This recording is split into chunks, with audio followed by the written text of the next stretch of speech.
Hey everybody, this is Matthew with Forging Your Legend, where we help people turn their toughest battles into their greatest legends.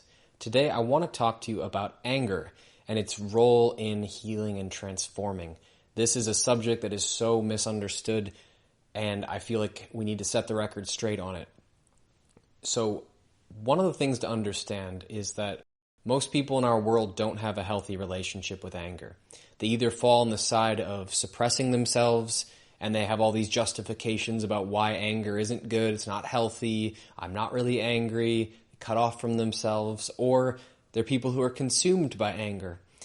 And then you've also got plenty of people in between who kind of go back and forth, and they suppress themselves until they just can't suppress anymore, and then they end up exploding.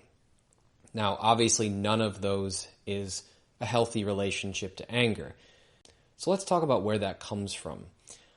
One of the biggest ways that people learn to have an unhealthy relationship to their anger is from growing up in a family system that didn't know how to handle anger.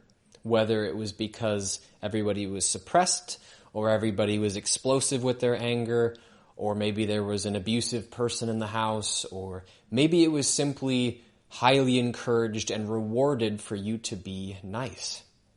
Whatever the reason is, everybody has some kind of family system dysfunction. And a lot of family systems do have a dysfunctional relationship to anger. So you have that just from day one.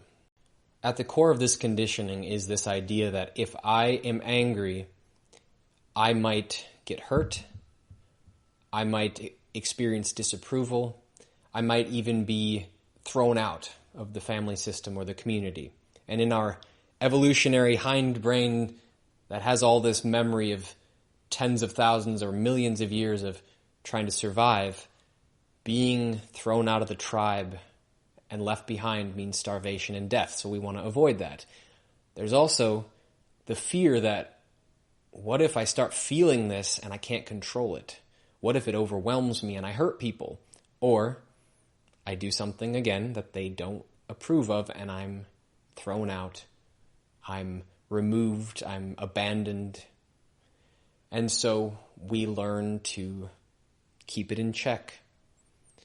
Ironically, then, we are more likely to be abandoned. We're more likely to create the situations where we have to face that anyway, because that is what life will do. It will show you where the truth is not being lived and make you go to it and face it and change it.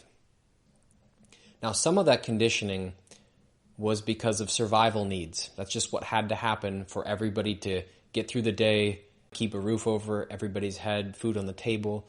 But some of it also had to do with the ideas that we got from religion or philosophy. There was a lot of dogma and indoctrination that said the body and its impulses, including anger, are sinful and wrong, and you need to be above that. And obviously that has some to do with control, because people who are disconnected from their anger are easier to control. Some of it was simply what the prevailing religious and spiritual thinking was at the time. And so we are also contending with that as we start to move toward healthy anger.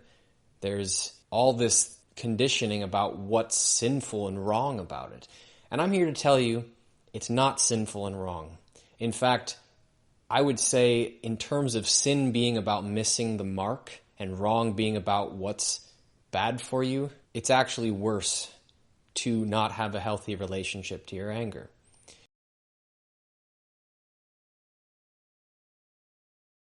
Because when you don't have that, you can suppress your immune system, you can dysregulate your nervous system, you can lack healthy connections with people, you can feel trapped, depressed, anxious. There's all these effects that can happen from this that come from simply not knowing how to express anger in a healthy way.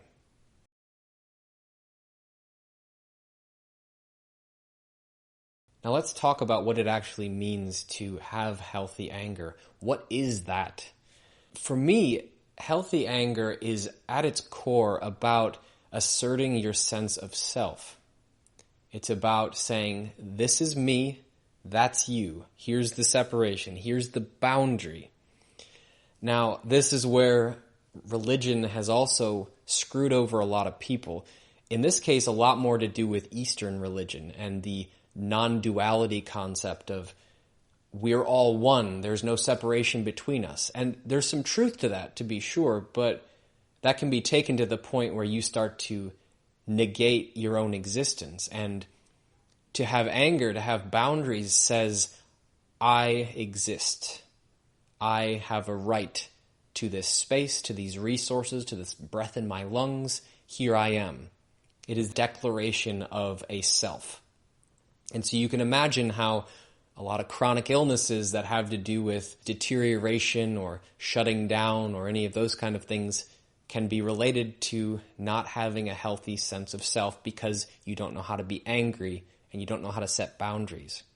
Another way of saying this is that anger is a fire that burns you out of that frozen purgatory that you can get into with despair, depression, trauma.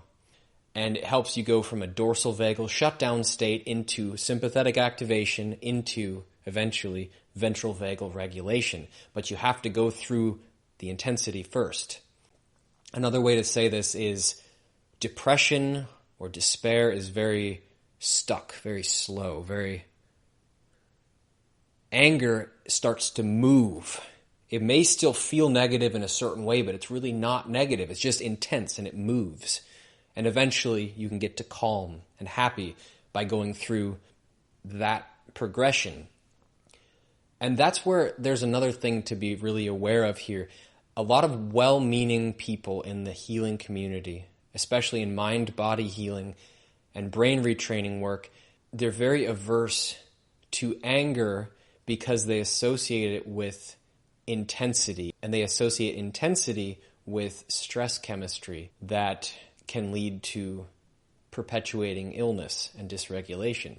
What they don't understand is that stress chemistry comes from anger when it's victim anger, when it's the kind of anger that stews and sits and feels powerless, not the kind of anger that stands in its power and says, here I am, this is what I'm feeling, this is what I'm going to express.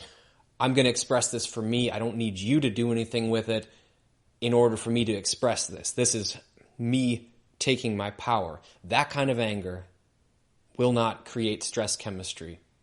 And if it does, there's just some cross-wiring. And even then, even if you're feeling some stress chemistry from standing up for yourself, in the long run, it's going to be a lot better for you. And there's going to be a lot less stress chemistry because you're not going to be living under the chronic stress of inauthenticity, of having to bottle things up, of having to avoid saying the wrong thing or doing the wrong thing. You will be able to be you, and that will be much less stressful over time. So in that sense, we need to rewire our relationship to anger and intensity as well, because intensity is not bad any more than anger is. So just to give you an example, before I close this video, I want you to think about Aragorn from Lord of the Rings, as played by Viggo Mortensen. If you've watched these films, you know they're just stunning and beautiful on their own terms, but they are amazing as examples of what an integrated, healthy warrior king can look like. And Aragorn is a perfect example of that. He is calm, centered, grounded, passionate, fierce, kind-hearted, and yet there are also moments where he gets very angry. It's not the victim anger of pouting powerlessness. It's the powerful intensity of raw humanity. It's real. He's human, but he's still a warrior and a king. It doesn't make him less. It actually makes him more. Because it's very easy for people to sit up on a mountaintop, removed from everybody else, and say that they're beyond the world, they're beyond all feeling, they're all beyond all desire. I think that's absolute bullshit in most cases. I think most people are just spiritually bypassing and avoiding themselves in those cases. To be really, truly powerful and awakened and activated is to be able to hold anger just like you can hold happiness or sadness or neutrality or whatever might need to come up for you. That's what this is all about. So here's my encouragement to you. Recognize that anger is not only not bad or sinful if done in a healthy way, it is part of being a healthy, whole being. And in order to experience that, you can't just hear it. You've got to actually experience it with your body, which takes some time to sit with it and hold space for yourself. And you may need some support in this process. This is something that I guide people through because I had to learn to do this myself. I had to develop a relationship with my healthy anger when there wasn't one.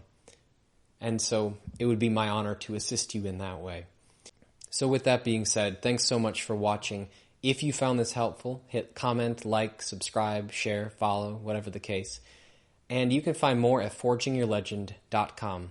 Thanks so much, and make it an amazing day.